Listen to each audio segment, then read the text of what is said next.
niggas wanna go against me when you motherfuckers know I don't run? And how many niggas gotta die in these streets from relationships with me and my gun?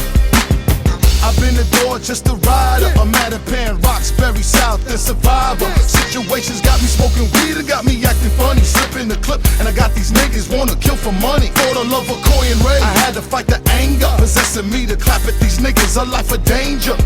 Please, Lord, put your hands on me, cause it got me wanting to punish any motherfucker who try to put their hands on me. Retaliation on niggas, cause that's the first step. What about my conscience? I'm constantly taking deep breaths. I don't wanna be on no jacket of fallen legend. I'ma see this thing through till I'm ballin' all the way to heaven. I'ma burn it down with Pac and drink some Hennessy with Biggie. Tell Big Punisher, don't worry, I got it, son. You feel me? I'ma scratch it up with Jay. Me and Easy play dominoes. But until that final day, Benzino bombing on these hoes. Why would you niggas wanna go against me when you motherfuckers know I don't run? And how many niggas gotta die in these streets from relationships with me and my gun? If you want it, we got it. You can't stop it, and we shot ya. Why would you niggas wanna go against me when you motherfuckers know I don't run?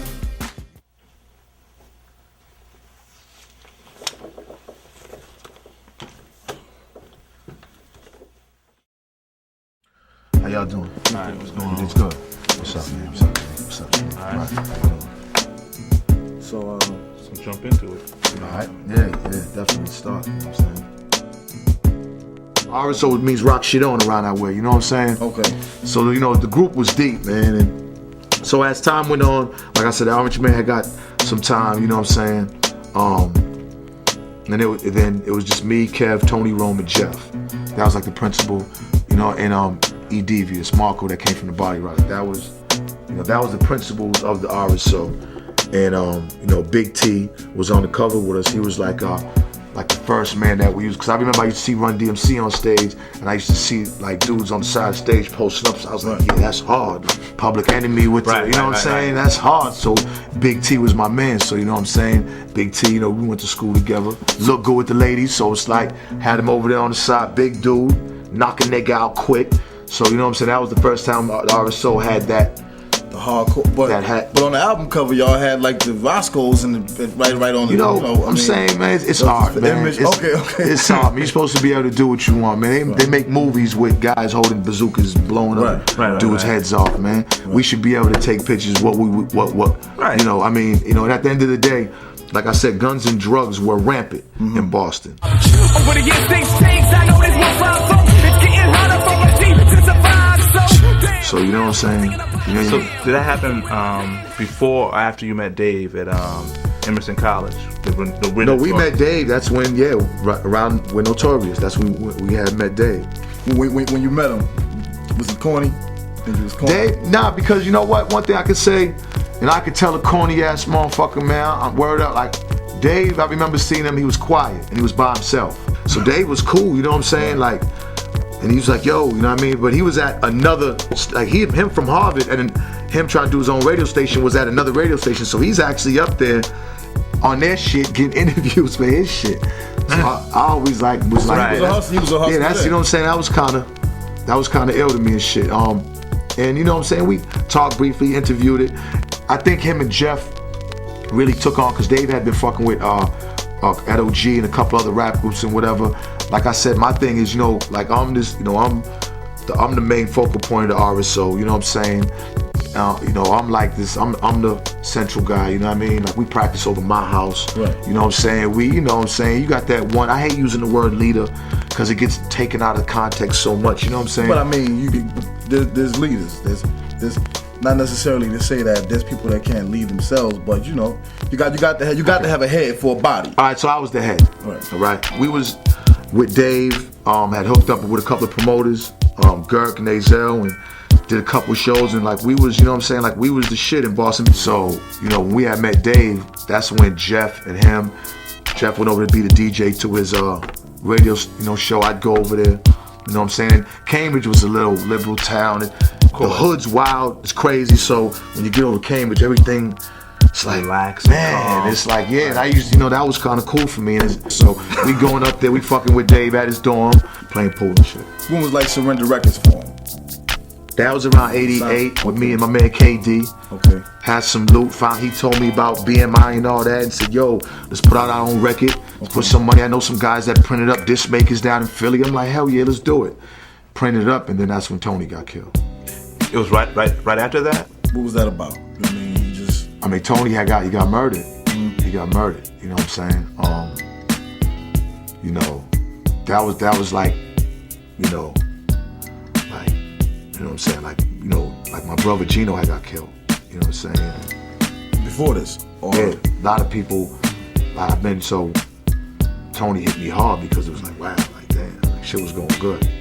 y'all get some negative press from that, or y'all wasn't really, it was just like a hit at that time, but y'all kept moving, or Yeah, we got negative press because, you know, shit, man, like the Herald, the motherfuckers is crazy. And the Globe, I mean, this is, again, Boston still, the 3 Ps, like the press, the police, and the politics they're all intertwined. So when you got that happening, that's a synergy that is destructive. The 3 Ps. That's what I call it. You know what I'm saying? It's a situation where, you know, they latched on to Tony, said he was a gang leader. The group was a gang. That Tony leaving, I'm the next in the gang, and then Boston had formed a gang task force, and their focus is on me for the next like years. You know, as we go on to speak, that's when the focus starts getting in, because when Tony gets killed, you know what I'm saying? There's a little war in the city, and then that's when the whole RSO's gang and RSO. So this is like the beginning of the bad press. You know, the beginning of the bad RSO. press. Yeah, that was like in 87, 88, something. Okay. 88, yeah. Around this time, where did you go from there? Oh, okay. Well, you know, we had did our first video. There'll be some. We had included another member of the group, Rock, which was my man Tony. Hurst is our cousin. You know what I'm saying? Rock came in. So how the whole Tommy Boy deal come about? I remember Dave had invited this guy. I forgot his fucking name. His first name was Kevin. Maxwell. Kevin Maxwell had invited Kevin Maxwell down because there was a showcase. Naughty by Nature was opening up at the Channel. The Channel was like the hottest nightclub because the sound system was like the crazy. Throw your hands in the air. Just wave them like you just don't care. And if you're ready to rock with the RSO, somebody say, oh yeah. Oh yeah. Motherfuckers is banging and shit, man. You know what I'm saying? We happy. We gonna kill it. We got the whole shit. We had added, the ill shit was we had added dancers in our fucking crew. So now mind you, we got a DJ that does tricks. Like Jeff was, as Jeff, time going on, Jeff is ill now. Okay. Ill trick DJ, sick. We used to give him his own set.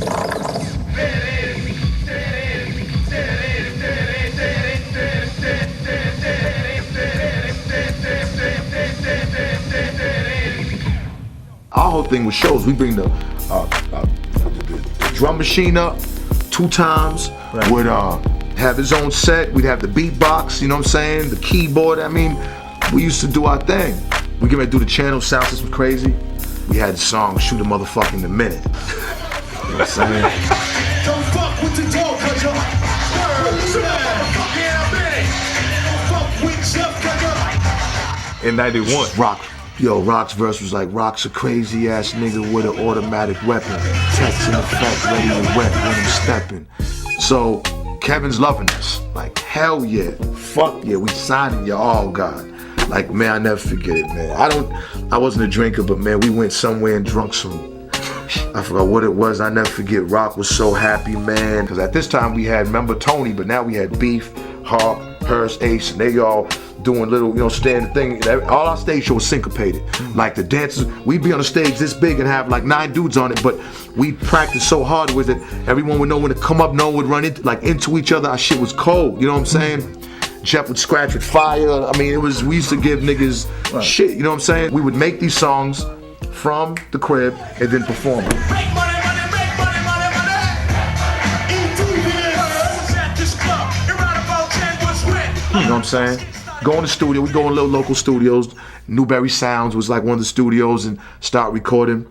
But 2 months later, and that's when Rock had got killed. We want to get a moment of silence for our nigga Rock. He was a straight outside, he ain't here no more, but he's up here watching us now. That's when I went to a nightclub Gallery. at the Up, and it's a situation where, you know, they wanted dudes to check in, get hats, Jules beepers at the door to get in. Now, I didn't know about the Jules thing, but I heard they had to ask Rock to check his rope in. At the end of the night, we leaving. Rock asked for the rope. Rope wasn't there. Pandemonium breaks loose. Rock ends up getting stabbed. You know, he like died in my arms. You know what I'm saying? Like, he got caught one of them little, like a little Gerber knife. You know, it's not like he got dug in. It slid, so his guts is pouring out his arm. You know what I'm saying? That shit, like, you know what I'm saying? Like, you know. Like, I don't, you know what I'm saying? Like, I really don't even know what emotion to this day. I know it just froze me up. I know what the emotion's supposed to be, but I know that shit froze me up, you know what I'm saying? So, you know what I mean? So after that, you know what I'm saying? I remember, and it's funny because we in City Hospital, the same lady that told me Tony had got killed, told us that Rock had, like, she was this lady that would always tell people at City Hospital when, you know what I'm saying? So you recorded a song. You gonna catch it like a revenge? Yeah, we recorded. That's when we put Junior Rodigan on.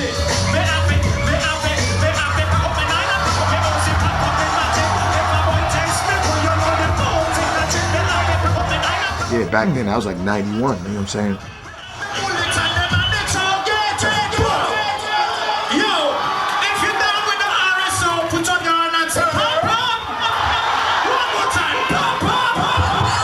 You know what I'm saying? Like, the reggae shit, we was mad. We you know what I'm saying? That's what hip hop is. Hip hop, a form of expression.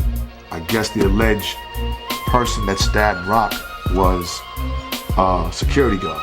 But I just remember then, when all the bad press, RSO had to kill the security guard, revenge for Rock, gang, that's when it was crazy now. Now it's getting crazy. So is this kind of what produced, like, when y'all made One in the Chamber? Okay, we got the deal of Tommy Boy. I never forget. I had sampled the old Blackbird sample and used the substitution beat. Fused it. You know, me, Jeff, and JB. You know what I'm saying? We handle all the production. You know what I'm saying? JB was like Jeff's little. Remember I told you Fat Pat and all? He was one of his little guys out of all of them that ended up growing with us. That still was today. One in the Chamber now at Rock, you know, had got killed. Couple months later, look, that summer, 2 kids that got killed. One kid was shot under a car.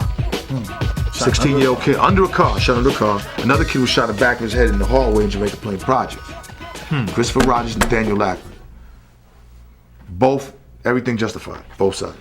You mean like they got like underneath the car and shot him? Shot. That's the only way you can shoot somebody under the car. Right. We're getting spins all across the country now. Tommy Boy, they're about to give us a video. Oh shit. But now all of a sudden, we read in the paper, the same fucking Herald paper, that we dropped. Like, front page. You know what I'm saying? You didn't find out from Tommy Boy? Hell no, didn't get no call, no nothing. Members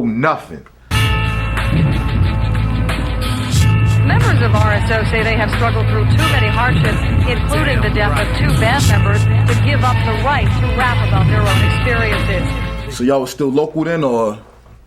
Nah, we was more than local because, like, when we got sued from the patrolmen. That was a big case. Today, the ACLU, a coalition of professionals against censorship, and State Representative Byron Rushing urged McGee to drop the court attack. But the leadership of the Boston Patrolmen's Association is threatening to file a criminal complaint against the group, alleging the song calls for violence against police officers. Ollie North and his Freedom Alliance has offered the union support, but the controversy may have already cost the rappers their record label, Tommy Boy Records. No, this is now a situation of rights, and it made national media.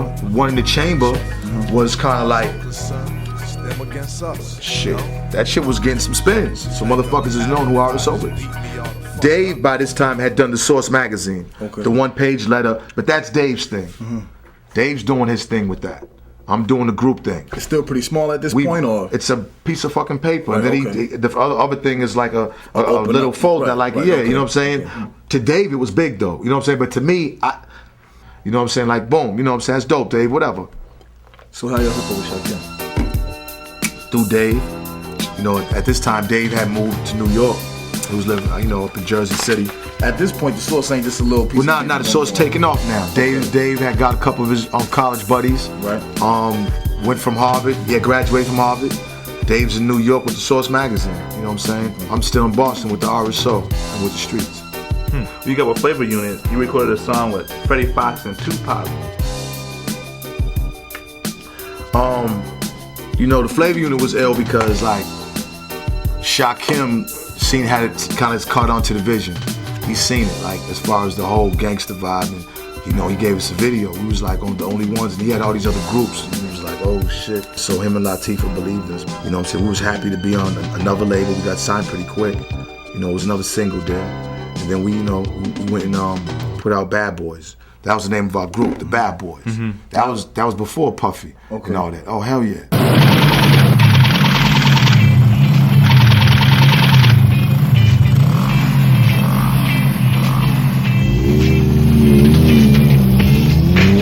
Watch your back for the bees, shiny. The all's return.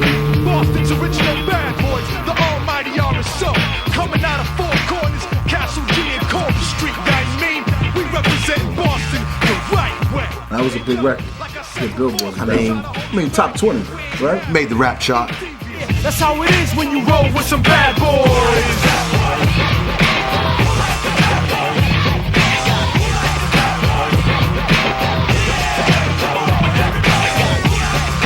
You know what I'm saying? But you know what I mean? And Shaw got it out there. So don't stop sleeping. Wake the hell up, I'm coming through like a 40-man crew. They got bad boys up in New York and LA and out in Philly, Detroit and Jersey City.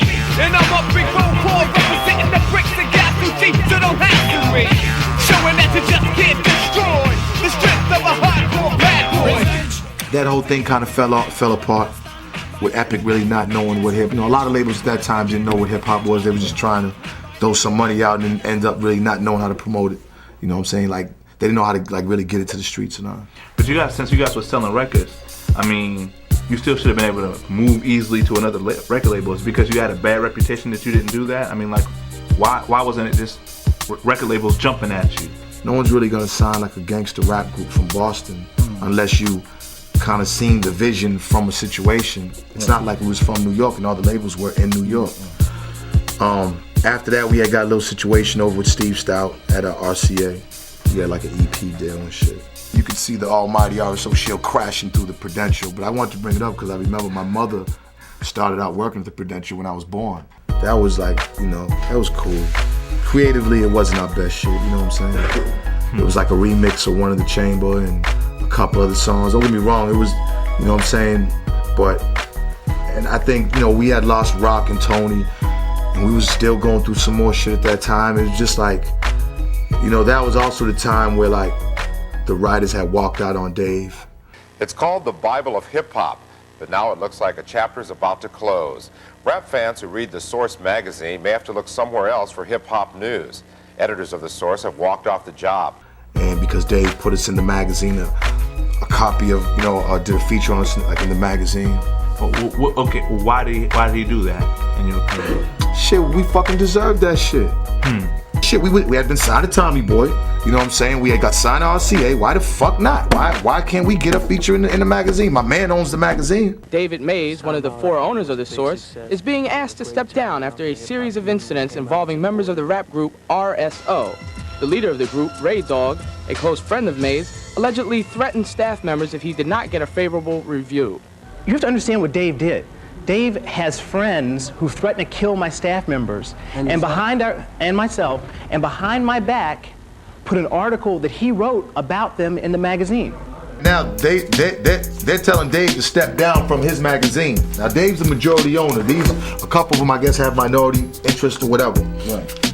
And again, Dave, the type of person Dave is, like these guys that came in and had the minority interest, Jay Schechter, James Bernard, and H. Edward Young, these guys, Dave gave them, like, they didn't give him more money for that. Like, here, you take this, you take this, you take this, let's go do the Source, okay?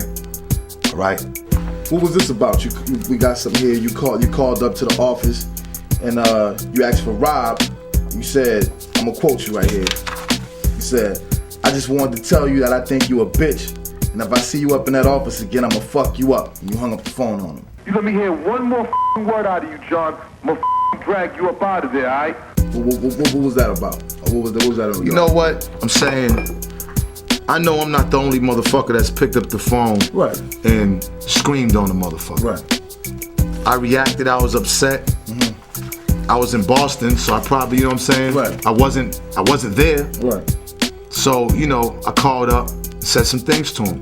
You know what I mean? Whether we was face to face, call up or whatever, you know, I'm like, because these niggas is trying to get Dave, you know, trying to take the fucking magazine from Dave, my man. Rob Marriott is one of the 7 who signed off on this letter to the publisher. Marriott and the 6 others say they, quote, refuse to turn in any work until David Mays steps down as publisher of the Source. I think Dave was playing, you know, playing that thing like he signs our paychecks, so we have to say we have to do what he says. Mind you, I'm not seeing no money from the magazine or nothing. Like there was no money. Okay. You know what I'm saying? Like, you know what I mean? Like I'm doing my thing in Boston. Right. So I don't fucking, you know, get like Dave's my man, and like they trying to take advantage of fucking Dave, and that's all it was. You know, so they try to use us. So it was nuclear fallout after that. After they did the piece on y'all. Listen, we had a press thing up at RCA, and these 2 motherfuckers come up there with a summons. It was like a summons saying, yo, you gotta come to court. And we got other motherfuckers in there at RCA. From the press thing, we're doing our press day. We're in the RCA building. So they come up in your stuff. We're in the RCA building. They lied and said that they want to come up there and do a story. When they got up there, man, a big fight broke out. Just so you could give everybody some clarity, when we hear you saying, you know, I wasn't getting no money from this, it was Dave doing this thing, we was in Boston doing my thing. Right. But the general perception is, ever since the beginning, you've been strong on it, Dave. You've been strong on the Source. Because well, not since the beginning, since after James Bernard and them left. Okay. That's when that shit started coming. Because look at, after that, they made this 5-page thing saying that Benzino's a monster. They sent this to every DJ, every fucking label, everywhere. Everywhere they got this. Now this is when everybody knows about RSO now. You got everybody, and motherfuckers are automatically like, yo, we don't like these motherfuckers. Oh, that ain't right. Oh, that ain't. Once Dave had to buy him out, you know what I'm saying? The magazine ended up flourishing now. And again, this was the early journalism of hip hop. And mind you, these motherfuckers are still out there today. These are insecure people we talking about. So how did RCA fall through then? After that happened, we got into the beef. Them motherfuckers are like, get these niggas the fuck up out of here. Like, I don't know what, get them out of here. Like, come on. Like, we're in the RCA building. This isn't like we're at, you know, at Def Jam, you know what I'm saying? This is the RCA. They got what, Garth Brooks or something up there. They're not used to this shit. So, you know, they got us up out of there. So then you were getting ready to hook up with Easy? Well, after that, you know, we back in Boston, you know, we trying to record, we going through the street shit. At that time, that's when Tony Rome had got locked up for a couple years, a year. Rome had got out, and then we had got with Eazy-E. Dave hooked up a meeting. The Source is doing good. Whole new bunch of journalists, but ultimately the same type of people. Right. The college guys who want to show, like, just not the streets. That, like, just isn't, like, not street. You know, and you don't have to go out there with guns and killing people to be street. Right. You just have to be true to where you come from and understand the struggle. I mean, 'cause that's where it comes from. The music ain't come from. That's what's special about it. So, now, we meet Easy. He revolutionized what hip-hop can be from the street in its purest form. You know what I'm saying? Right. Like, no politics have to touch it. It just spreads like a plague. Like, fuck radio. Like, fuck all that. Easy is at a time period now where he's like, okay, yo, RSO, hell yeah, I know about y'all. It's like, yo, y'all into that controversy. Controversy sells. I love controversy. Hell yeah. Let's do it. We had did a song called Hellbound. We got a witness? Recognize his face? Recognize all 4 of these guys. It's the almighty RSO. Hey, yo, Tony Rome's Hellbound! Our music has a meaning. It's dark. It expresses how we feel. You know what I'm saying? Like, and what you feel is real. You can't fake that. Some do. Some are good at it. But I never was good at it. We did the remix, You Never Know. We went out to the the desert. I went to New Mexico because I grabbed this little camera company guy and just started directing all my own videos. Right. We went out to New Mexico on these hills, and I was like, that's where we shooting Red Rock, and we bring the cameras up there, and we got these leather suits on, and we did a song called You Never Know. This summer, the almighty RSO is back. And this time, they're hired to make a hit. Who will it be? Where will it happen? And when? You'll never know.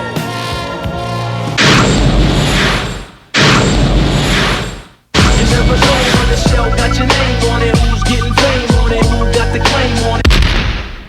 Easy was with it. He said, yo, make another song. But at this time, he had got sick. So he went to the hospital. And a week had went by. The lawyers was doing their thing. You know, we had, so the contracts were ready. It was like $150,000, RSO's first album deal. So he's in the hospital, so now we thinking something's the matter. Like 10 days is going by, we're like, damn man, maybe he changed his mind, he didn't want to sign us. I got a call.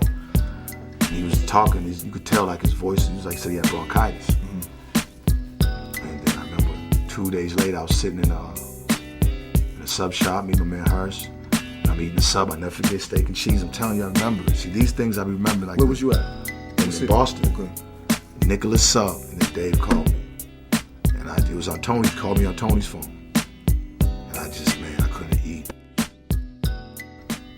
You know what I'm saying? It was like, I didn't come out for a while because then I'm starting to think, man, it's just, you know, after Tony, after Rock, after all this shit's gonna happen, and after, it's like, yo, it's a curse now. Now I'm starting to think like this is starting to get, you know, a little, like what is it? You know what I'm saying? It's getting crazy now. Easy dies. It's funny because Tom Silverman introduced me to Little J. So you came out with Doomsday? Yeah, we went down to Texas, stayed down in Texas for like a year, 2 years, yo. How you got on Doomsday? Because Doomsday came out on Rap A Lot, right? Yeah, that's went to Texas. Okay, so how the whole thing hook up? I mean, Dave. You know, okay. Dave had said, yo, Jay, and he said, yeah, send the boys down. We went down there. We got this one little apartment. We all stayed there. You know what I'm saying? 100 degrees every day. You know what I'm saying? Okay. Some casting got knocked off. I mean, like, who is the RSO? RSOs now is still me, Jeff, E, Tony Rome. Okay. Still all of us at this point. Okay. Rome had got out of jail, all of us. And then again, we have our guys, Hurst, you know what I'm saying? Ace, Jinx, Beef, you know, there's all, and not, you know, I could name and keep naming. There's just too many guys that have been affected through this group of just coming on us through trips and everything. So it's a lot of guys, a lot of my guys from Boston. So around this time you record Warzone? Yeah, we hooked up with Mobb Deep. Recorded the Warzone, shot our video for that. Directed that. Oh, you directed that? Yeah, all these videos that you ever seen is you know what I'm saying? Okay. Until I started working with, you know, directors, Jesse and everybody, was like, I started, you know what I'm saying, doing my own shit. You just taught yourself, or you just learned from looking at it was there. It was there. It's already in your head. It was there. What's up, Pop? What's up, man? They talking like that. What's happening? Great. The tour's almost over. Right. And the last job is the most important one. After you get the briefcase, I want you to give it to a couple of guys I know from Queensbridge. Okay. Yeah, I'm handling it. All right. The rules on. Tired of waiting, let's get it on. I hold down the fort and transport slugs to your body. On the squeeze, I'm never tired. You shook sons need to shut up now. Before I pops a trunk and get the what up now. Player, I spent shells and I'ma spend some more. Get my boogie on and leave shells on the floor. Whenever nothing to follow, although you'll get my point, even though my points are hollow. Watch your back for the Mobb Deep and RSO assembly. It's like so you could be my boo off on this time period. You could be my boo, yo. You know, E. Devious was like the real. Him and Tony Rome were like the real lyricists. You know, I'm the guy, kind of. I'm the head and everything. Executive producer of the music and everything. But them two are the real lyricists. I mean, Rome was before his time, and E again before his time. Incredible lyricists. I was somebody that could play the back and give the attitude. Jeff was crazy on the turntable. So you know, we still together. You know what I'm saying? We up in. This is like 96 now. You know, we down, it's 97, 96, we in Houston. 96, yeah. And we ended up getting the deal. At this time, though, Rap A Lot wasn't the same Rap A Lot. They had just got bought out by Virgin. So Virgin doesn't know nothing about street hip hop. New Tribe was like their street of hip hop. So it's almost like Rap-A-Lot is in the New Tribe system. New Tribe's way the fuck over here. You know what I'm saying? The War's On is crazy New York record. They don't know what to do with it. You know what I'm saying? The video's getting play and shit. Like, motherfuckers are feeling it. So You Could Be My Boo. We ended up getting Monica. They didn't want Monica. They said it was too gangster. Then Faith came and did it. I ended up putting both of their vocals on it any fucking way. So when you hear You Could Be My Boo, it's Monica and Faith blended in.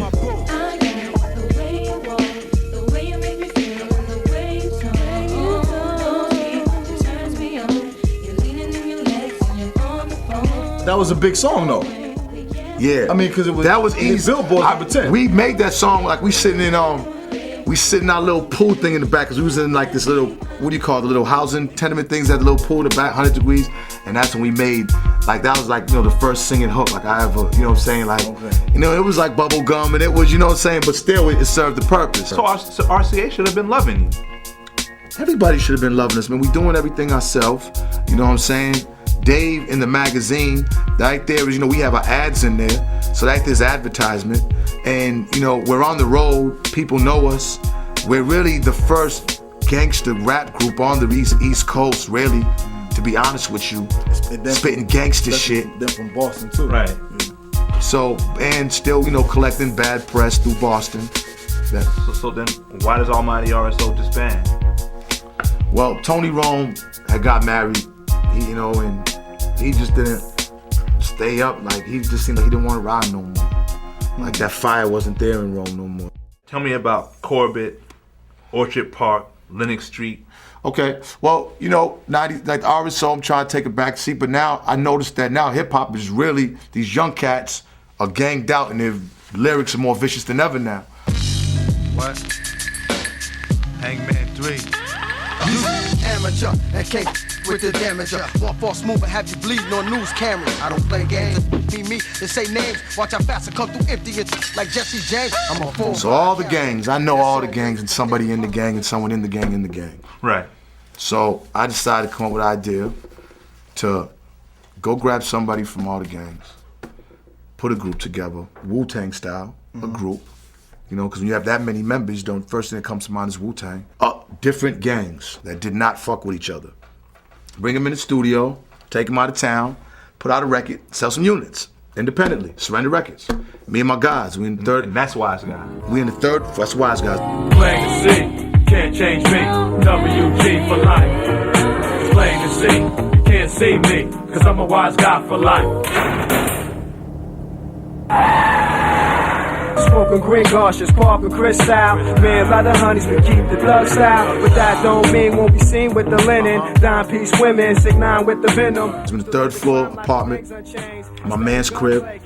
You know what I'm saying? And shit, everything's cool. We running like a record label. This, what I'd say, is the first time where Dave started making an investment as far as, okay, I'm gonna help you out, give y'all some money to start up like the office. You know, and use my contacts like the mailing from the source and different resources from the source to help us out, like with our label. You got some positive press for that though, didn't you? Well, first of all, it wasn't an easy thing. Because mind you, some of these different groups of young men have been killing each other for the last 6, 7, 8 years.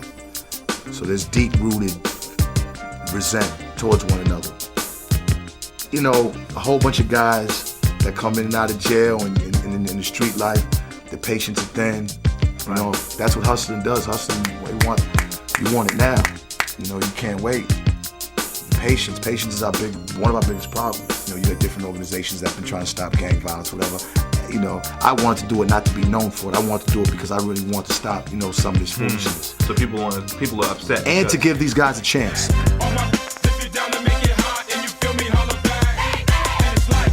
It started taking a life of its own, like it was a peace movement now. So now this particular year that we did it was one of the lowest years in crime in the last 10 years. Of murders, homicide rate in the last year. Like Clinton gave Boston a whole bunch of money, it was the model city for this. And you know, y'all getting me credit for it? Nah, I wasn't looking for it. But you know, it is what it is. But it was a success though. Goddamn right when you have the lowest rate in like in the hood when niggas ain't killing each other. You motherfucking right when there's no wakes going on. When a funeral service don't get no business, that's what's up. Ultimately, you know. So, shit. I don't need the credit. And no motherfucker that doesn't want to see me around anyway. So the Wise Guys thing disband. How'd you end up fooling him in LA? You know what, at this point, one of the guys from the Wise Guys who, had always been recording with us, Cool G, to return his name to Jesus, Cool Jesus, was from the South End. Yo, I launch lyrics like missiles, fully armed like pistols, shells whistle. I'm trying to make you histo. If you come and he was one of the Wise Guys. I grabbed him from the South End, and he had meshed with the sound earlier, and he was kind of like our age. So we had hooked up with G, and it was me, E, and Jesus, and Jeff. Like my father was like a made man, you know what I'm saying? Serious, big Italian population in Massachusetts, Providence, and you know what I mean? What kind of relationship you got with him today? Right, kidding me? Not just me, the whole hip hop world. Right. Everybody loves schnapps, man. Right. You know what I'm saying? Everybody loves schnapps. I can't say more about it. We have to do a whole nother, you know what I'm saying, for schnapps. So we formed a Made Men, hooked up and started recording again in the studio. Got with Master P, did a song called Deja Vu. my adversaries hate me, this battle got me crazy. I hope these streets don't play me. Mama, why you made me? I'm a no-limit thug. Hit American dream, so society think I'm a drug dealer. Went out to LA, and there's a whole bunch of labels trying to get into hip hop. So at this point, I'm like, fuck it, we're gonna change the name. You know what I'm saying? It's Made Men. And I never forget, I had winning this girl, Kim, she was the A&R that signed us. So I goes in the office, she got the big XXL thing there and shit, you know what I'm saying? So she's like, yo, you remind me of the RSO, and I'm like, nah, I don't know. Where do I know you from? I'm like, I don't know, like, you know what I'm saying? I didn't want to say I was from Boston, but I said it was like, yeah, you sure? So she introduced us to the owner of Restless Records. It was a rock label. And he was like, listen, just as long as you guys got to promise that you're not going to come here if you get mad and I'm killing anybody. What's up, D? What's up, Ray? Sonny, these are friends of ours. Ray Benzino, Antonio Twice Down, and Mr. Jesus. Made Men, this is Sonny Chains. So what makes you think you're really Made Men? He still didn't know if he was RSO or not, so we hurried up and signed the deal. They gave us a gang of money, and we signed the Restless Records. Made Men had a great album. Boom, we get on this tour. Everything's going great now. Like this it looks like it's gonna happen now. The search is over. Now, Made Men bring the most anticipated album of the millennium. That's right, Made Men, dropping 17 blazing tracks from their debut album, Classic Limited Edition, featuring Master P, also featuring Mace, Big Pun, Martell Jordan, the Dog Pound Gangsters, Queen Pen, and the Locks. This is like 97, 98, we in LA, and now this is when I kind of started doing a little more shit for the Source. This week on the Source All Access, it's really being involved in the vision of the brand and of the Source, like TV opportunities and with the awards and different shit like that. How does it feel being Allen Iverson? It's great, man. I wouldn't change my life for nothing in the world, man. I love the whole hip hop community. I love just being who I am, just being myself, dog. I'm getting more into shit, so Made Men's getting ready to take off and everything good.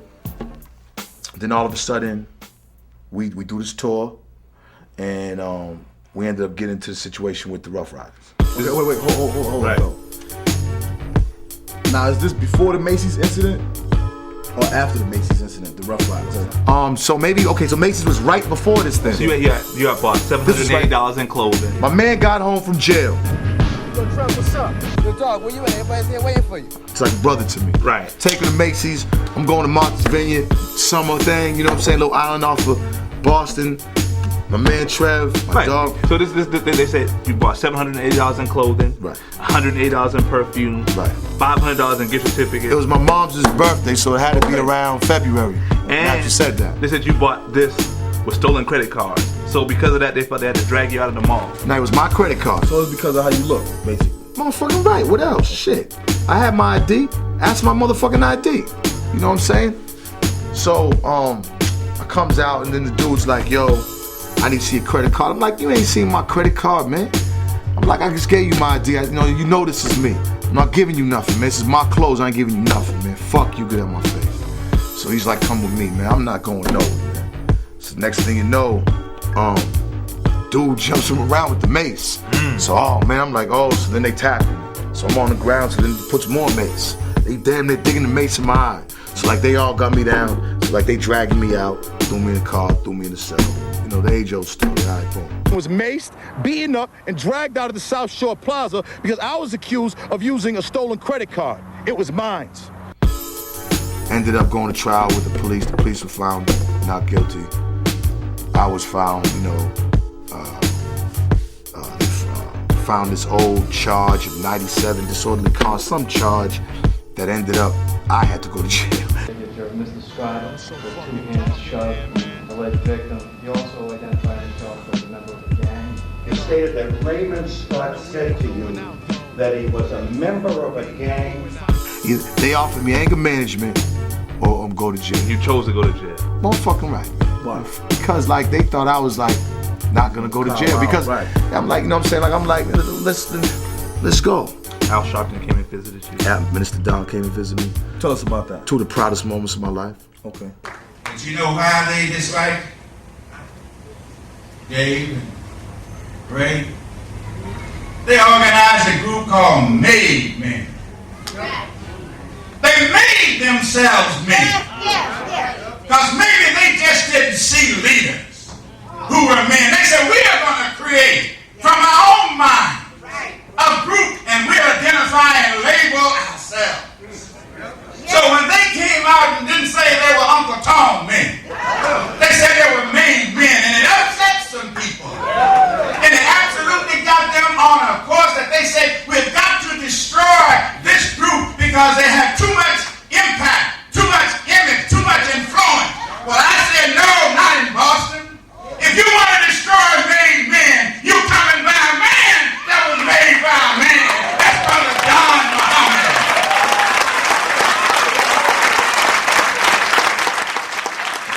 Felt like I was on top of the world. You know what I'm saying? They had me 23 hours locked up. You know what I'm saying? What else so, have to say to you? What was the dialogue? Man, he was like, cause I got the newspaper with him, and he's like, man, Ray, he said, man, you got me up here in Boston. I was like, like laughing, like this Boston is woo, like whoa, like, you know what I'm saying? I ended up writing a speech, and I ended up really focusing on the politics of Boston and those 3 Ps while I was in there, and ended up writing this real deep speech and this big thing that I gave, because as soon as I got out, you'd have thought there was mad press out there, like this was crazy. Is the 10 o'clock news on Made Men rapper Raymond Ray Dog Scott is a member of the rap group Made Men is out of jail. Boston rap group Made Men is out of jail and speaking out. I'm not gonna stand here and pretend that myself or the guys grew up as angels, but the wreckage of our past should not be used to judge the path of our future. Boston has had one of the worst documented histories of racial profiling in the country, and it's a shame that it took someone to come from another city who is not afraid to stand up to what I call the Boston Triangle: the media, the police department, and the political strength of Beacon Hill. At this point, I'm public enemy #1. They compare me to Whitey Bulger, murderer, this, and I mean, this is 10 years of newspaper slaughterhouse. And this is when you found out about a federal investigation? Or? I mean, yeah, pretty much that it was real. You know what I'm saying? Like, the feds start asking questions and asking everybody. I knew that I was being investigated and watched from this whole gang task force, but that gang task force, that small perception, grew into the big federal, grew into the big, I'm this major guy that's laundering money, and you know what I'm saying, going through the propaganda of what a lot of those people that work for the source that don't now, and still are jealous of what the source and what me and Dave have accomplished, are still feeding them. So they feel if they got the propaganda and the old newspaper articles to back it up, then, you know what I'm saying? But I mean, But you were still moving, so you go on the Cash Money tour. We on the Rough Riders. We on the Cash Money, yeah. We on the Cash Money being investigated. What happened with the Rough Riders incident? What I can paint a picture is you got 2 groups of guys, you know what I'm saying, in a small area with the misunderstanding, you know what I'm saying, and you clash. ultimately nobody pointed the finger at the next man because a couple of guys had got caught. You know what I'm saying? And ultimately, you know, like, me and the Rough Riders are cool as hell now. Me and Jade is cool, Styles.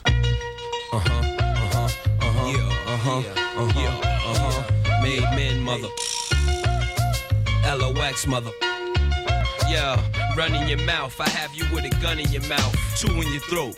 Look, now your son is in doubt. Whether or not he should think of pulling his Glock. Matter of fact, my got a gun to his back. Squeeze 3, turn him around. Sheep, D-Y, the whole shit. Get up for the new year with 8 pounds of heavy metal like a rock star. Twin Berettas, I hold vendettas. Positions locked down. I'm with the locks now. You better clear your block now. I think after that, and then, you know, the Paul Pierce thing.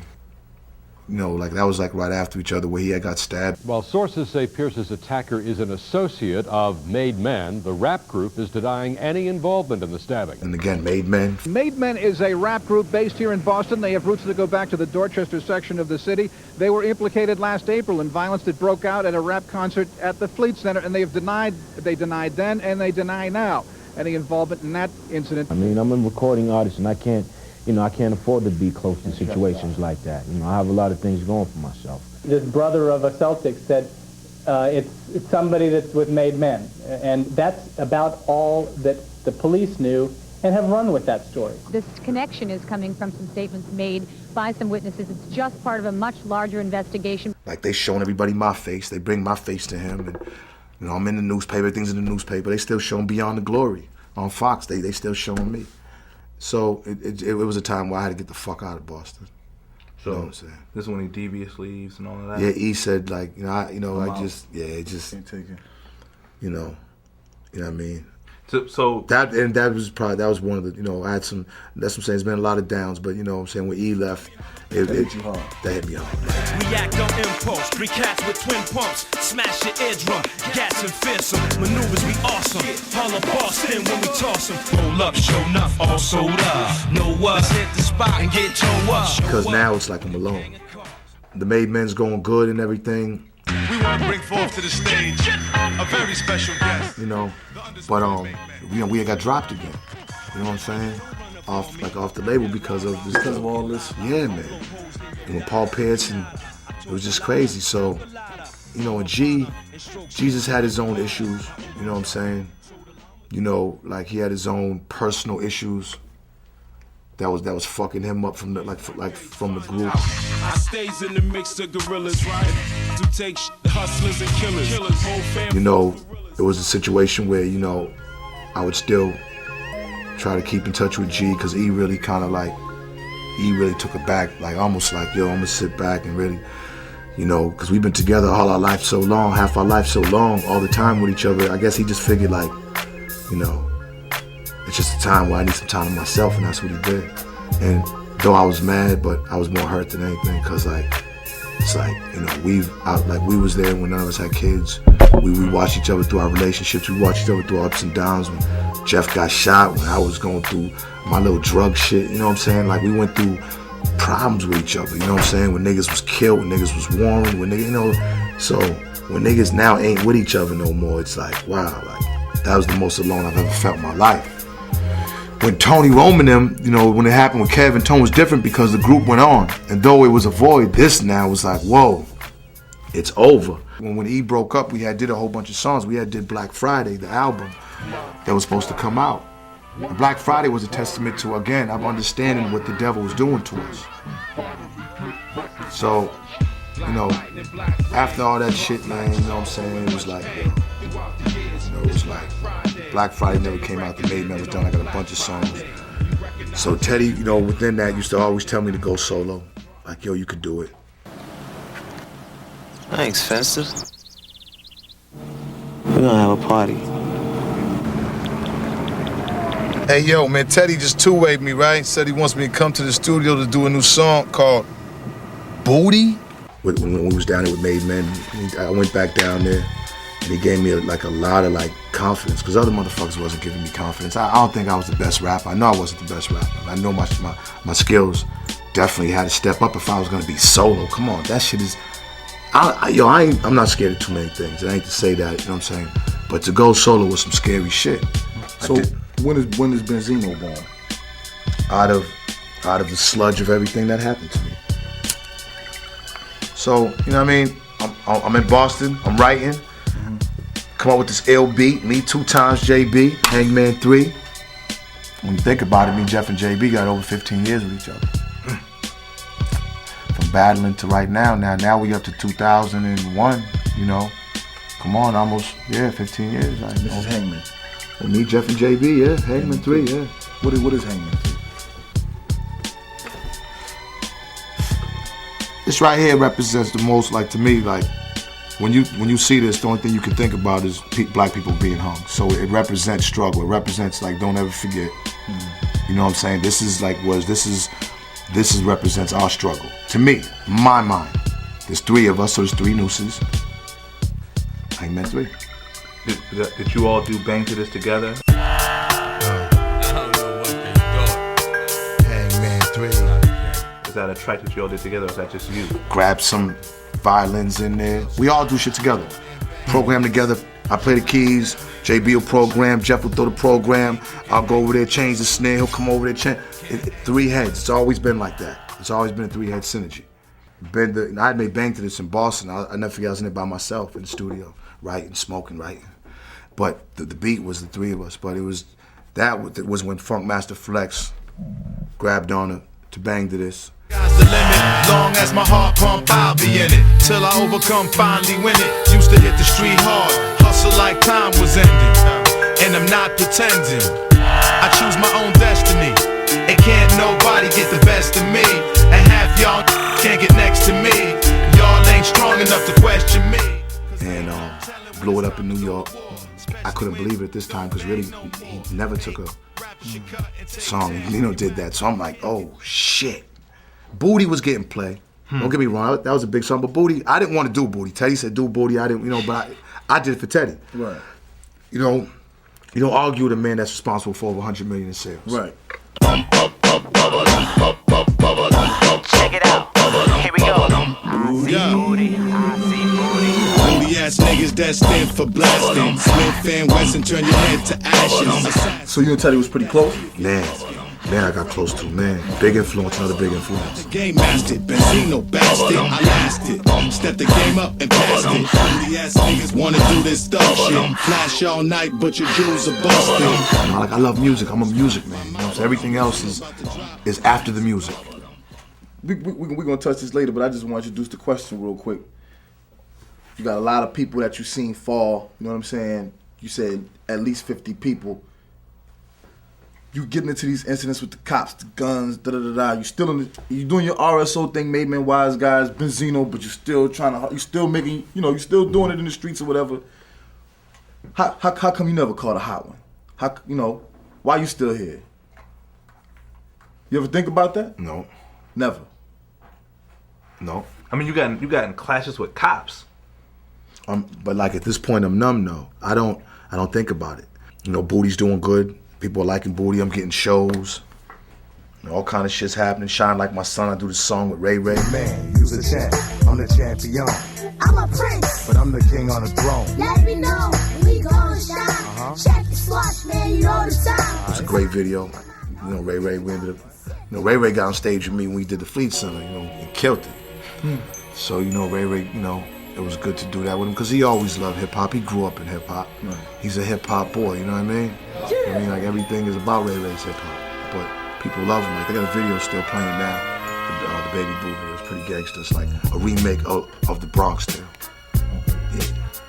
Damn, I'm soloing. This is all right here. I'm on Motown fucking Records. You know what I'm saying? Your own solo album, the whole album. Benzino Project, man. You know what I'm saying? I'm on Motown Records, yo. Like, you know what I'm saying? Teddy gave me Figado and Booty, the video. BENZINO. This the remix. Figado. You know what I'm saying? Like, whoa. And banging on wax, that's Booty. Face it. Teddy bang tracks. Zeno. Lace it. I like the chicks with the big fat ones. When you back that up, all you feel is my. Like, so. And then GQ said, that was crazy. That was bananas. That was fucking bananas because they played us. They're like, yo, come on, bring the Bentleys up, me and Dave. We got into the whole flossing era, you know what I'm saying, and everything. Yeah, we got to show that, that we are silly. We go buy 2 Bentleys. He'd bring the Bentleys, take pictures with him for GQ, not knowing that the picture was a setup for one of the worst articles from, again, James Bernard and them and their whole crew. Again, all these. Oh, so these cats, they not in the light, but they in the bushes.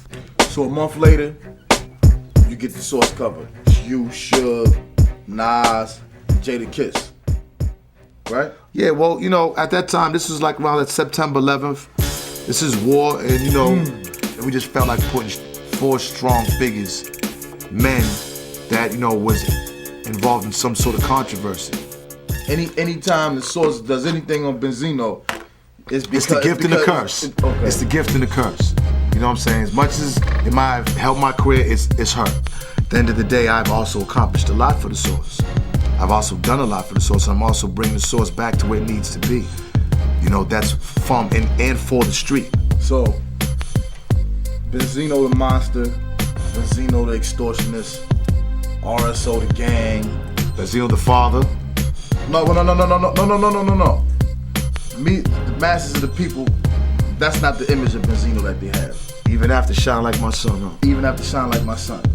Okay, so all of a sudden, you had semi-success, then low points. Little success got a little greater, low points. Then all of a sudden, boom, rock the party. Checking in the closet for my blue velour suit, piping all around it with the matching tin boots. Hop up in the wagon with the 20-inch shoes on. Oh, riding down the street with a 20G stack. Shorty paging me saying, look up in the mirror, 5 up on my back. It's Rock the party. The biggest song Benzino ever had. My next guest is from the Four Corners section of Boston, Massachusetts. He's also part of the brains behind the publication considered to be the Bible of hip-hop. I'm talking about Source Magazine. Here's the hip-hop producer-rapper who's lays tracks for Nas and Mobb Deep. And he can rock the mic with the best of them. Clap it up right now. Come on, make some Showtime noise, y'all, for my man, Benzino! Yeah! Benzino, where you at? Benzino, where you at? Now scream! Yeah! Looking at the shorty with the Frankie B jeans, thong hanging out, butterfly belly ring, butter leather boots with the tassels, that's me. Oh. Got a bad hopes when she came up in the door. Yeah. Rock it to the beat, then we took it to the floor. Yeah. DJ in the club, spin the record back and forth. Jeff, 2-time. I hook up with Mario Winans, and we end up doing Rock the Party. Rock the Party. Sylvia Rhone loves it at Elektra. She gives me an album deal. So now I'm like, God, this is it, man. This is it.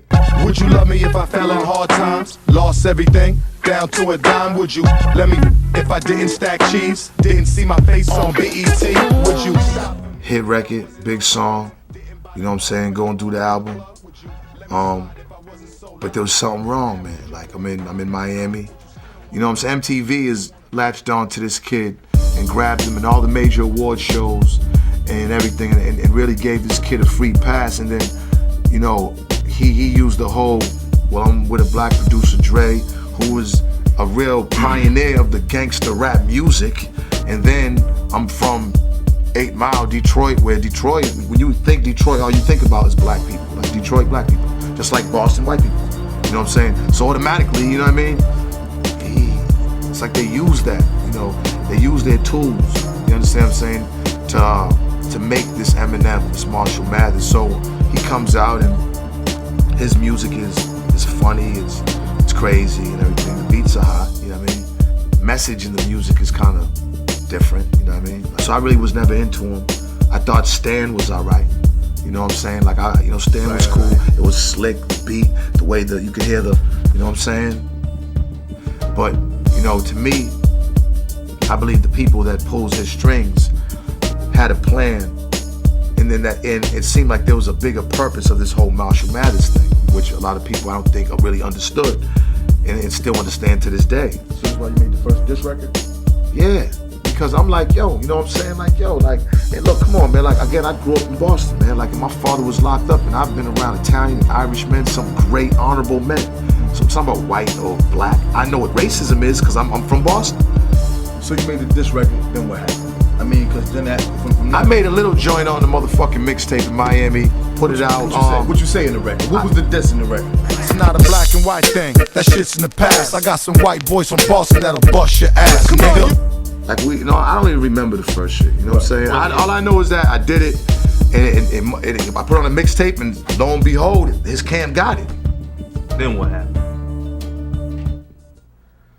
This nigga put out 2 more motherfucking disses on the Green Lantern tape. I had a zone.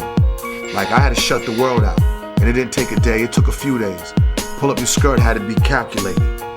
People don't understand that. You know, I just couldn't go up there and whoop-de-whoop. I had to motherfucking calculate every fucking thing I was saying. Put it in a style to match the beat. The beat had to be something that you could feel like you was sticking a fucking a victory flag in the fucking ground. And that's how my man Tone from Oakland, you know, because Oakland is a lot like, Boston, Oakland, you know what I'm saying? Like, that's where the Panthers come from, Oakland. Malcolm X and Louis Farrakhan were in Boston before they went to New York. You know, these are 2 cities that, you know what I'm saying, you have revolutionary motherfuckers, man. You know what I'm saying? So, Pac was from Oakland. You see what I'm saying? It's no fucking coincidence, you know what I mean? So, I'm on some old, I'm like, shit. I'm like, destroy this motherfucker. Let me start from the beginning. You ain't reppin' the streets. You from the outskirts of Detroit, where the bitches meet. I'm gonna pull your skirt up, expose your true sex, antagonize your label till I get my respect. I spoke to Steve and I just want to make sure that, this shit doesn't get out of hand. Hey, Paul, you know what I'm saying? This guy's starting to believe in himself now.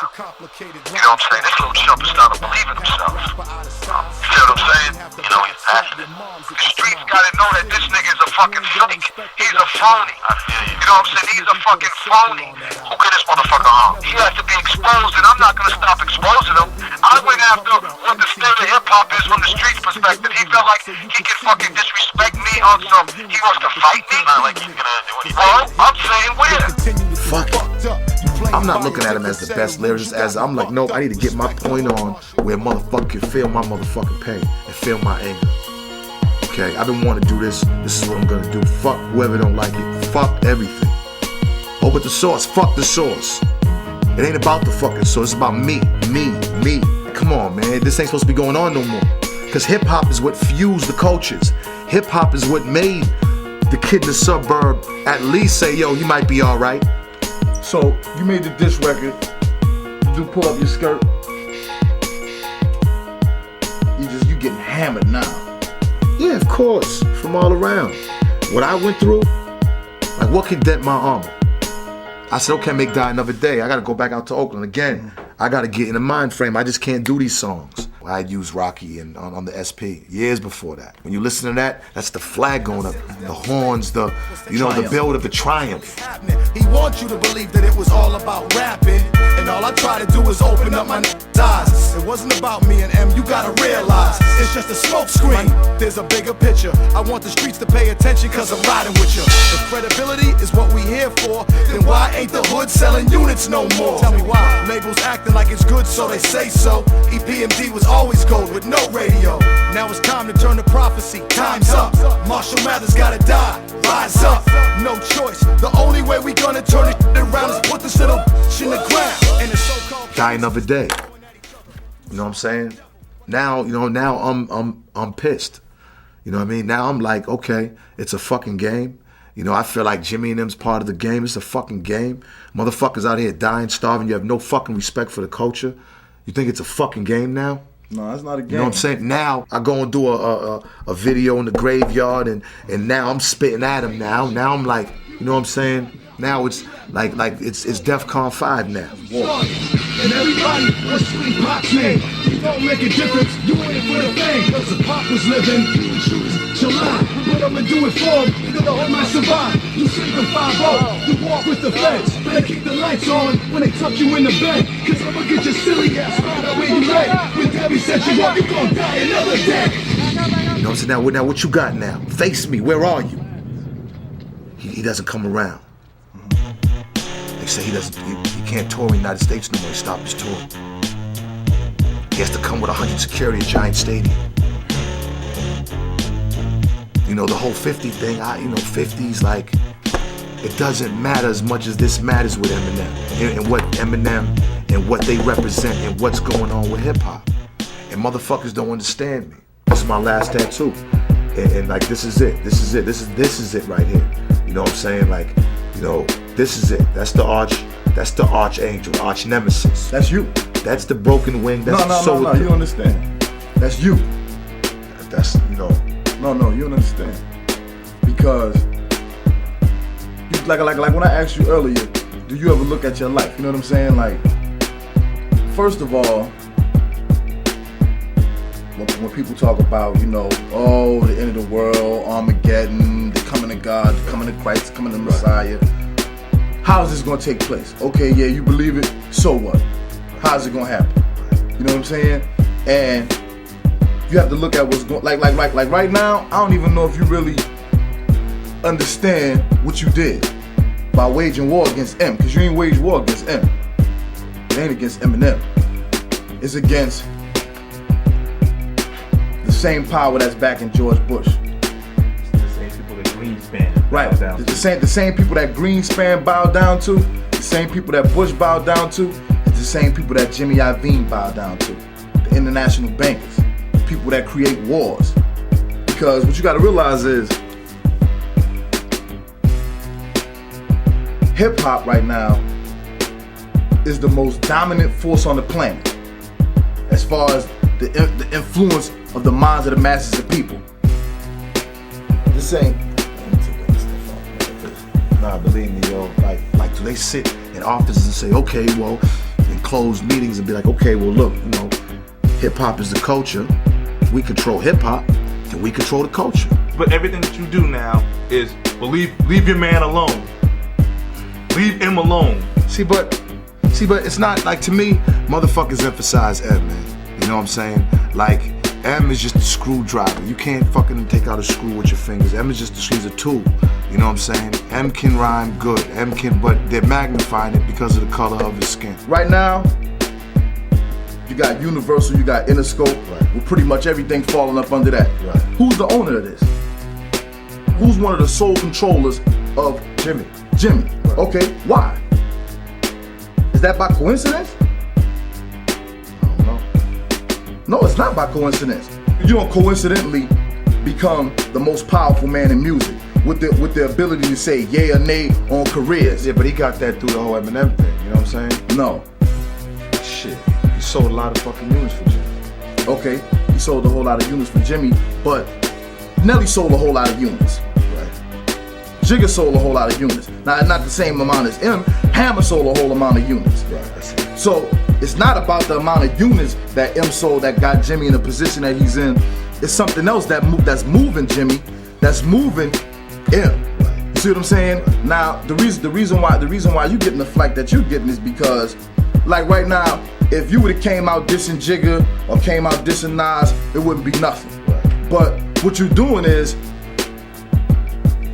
if hip hop is one of the most dominant forces on the planet, in Australia, they trying to live the hip hop culture. Right. In Japan, right, China, right, New England. Right. I mean, well, not New England, England, right, but right, all over the world, right? So if I'm Satan, I'm trying to jockey for position, because if this is controlling, whoever's ruling the world right now, they'll be dead soon. It's gonna be the youth. Right now, the youth are the ones that's gonna rule in the future. And if hip hop is the dominant influence in their minds, then if I'm Satan and I know my time is over, God is coming to establish the kingdom of heaven, then I'm trying to jockey for position to get control over the minds of the masses of these people. Now, what I have to do is, because right now, when you look at hip hop, people know that hip hop, who is attached to, is attached to us. We created it, blacks, Latinos, you know, poor whites have a part in it, but it's really a culture that's birthed out of struggle, so forth and so on, but for a specific purpose. For a specific purpose, because if it didn't have an aim and a purpose, it wouldn't be as dominant of an influence as it is right now. Right. So, in order for Satan to put a lasso on hip hop so they can control it, which ultimately will lead to him controlling the minds of the masses of people, he has to put his chess piece out there. Okay, Eminem. They tried with Vanilla Ice. They tried with Marky Mark, but it wasn't successful. Eminem got skills, he nice. Okay, so what? If Pharoah Monch 20 times nicer than M. Right. People don't even know who Pharoah Monch is in his own city. So okay, you got Eminem. He's the chess piece for Satan. Now, you, Benzino, you wage war on M. So what you do is you put yourself in a position where you're disturbing a global plan for world domination.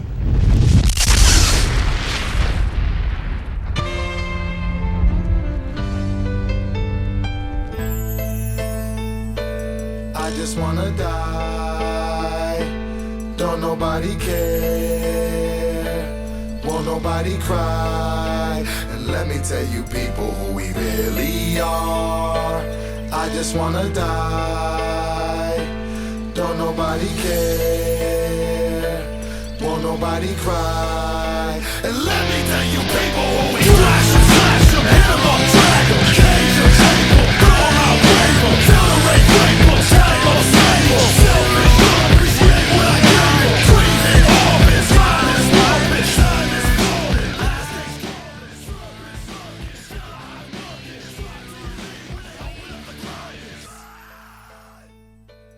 I just wanna go.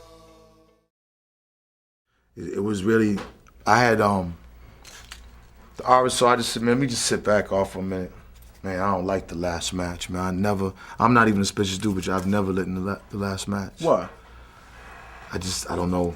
I just don't. And since I don't, I never will. Please, thank you. Don't do it? Nah. All right. Nah, I mean, you know, it could be different for you. Like Black Cats, I don't think that's bad, though. Right. But you don't like the last match? I don't like the last match. Don't nobody care. Won't nobody cry. And let me tell you people who we slash them, hit them up.